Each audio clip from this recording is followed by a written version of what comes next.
Chapter 4, 1 Peter. For as much as then as Messiah hath suffered for us in the flesh, arm yourselves likewise with the same mind. For he that suffered in the flesh hath ceased from sin,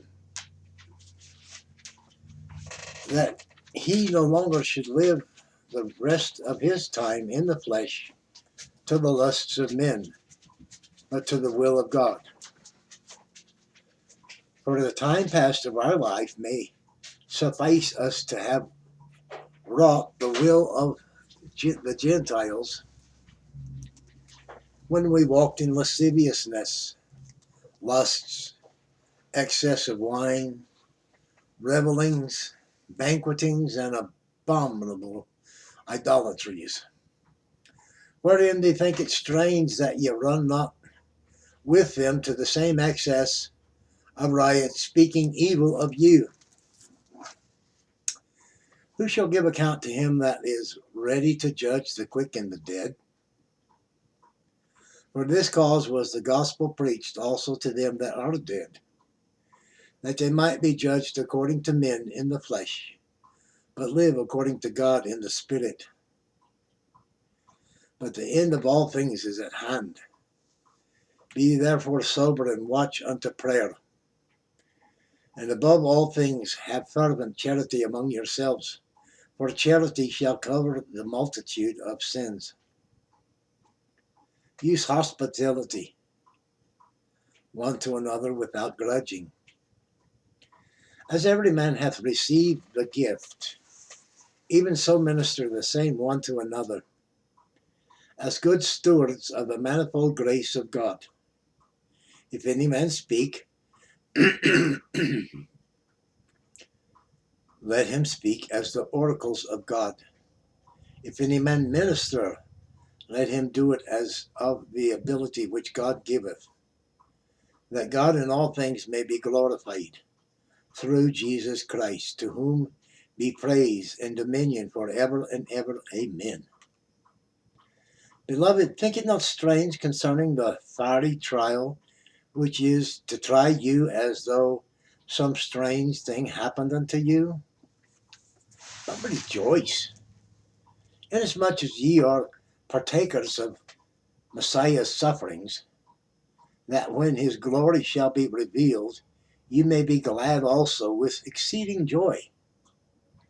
If ye be reproached for the name of Messiah, happy are ye, for the Spirit of glory and of God resteth upon you.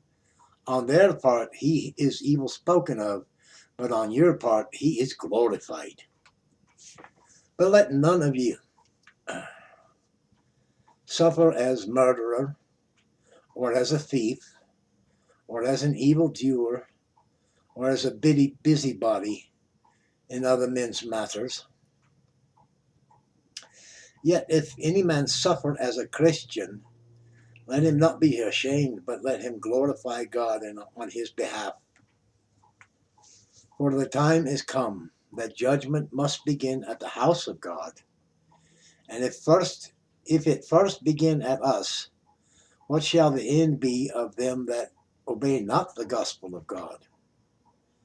And if the righteous scarcely be saved, where shall the ungodly and the sinners appear? Wherefore let them that suffer according to the will of God commit the keeping of their souls to him in well-doing, as unto a faithful Creator.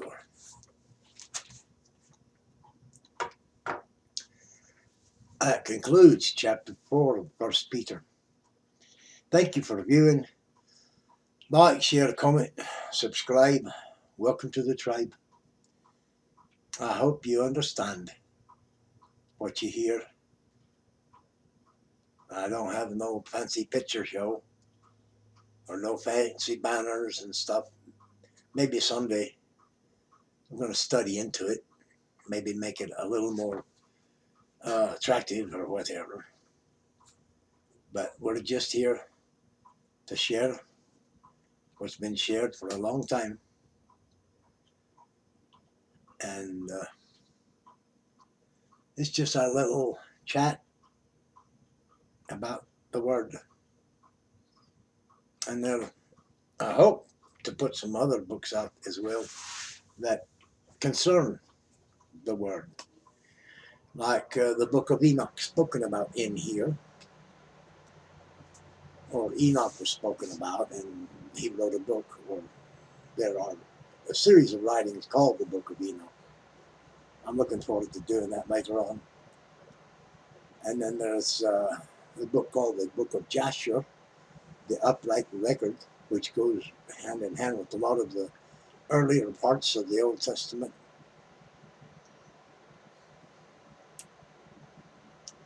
Sort of a side confirmation, of course. And then we're still considering doing the Catholic Bible as well.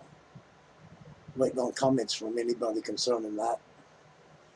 I still have to purchase one. Those are expensive these days. Whoa.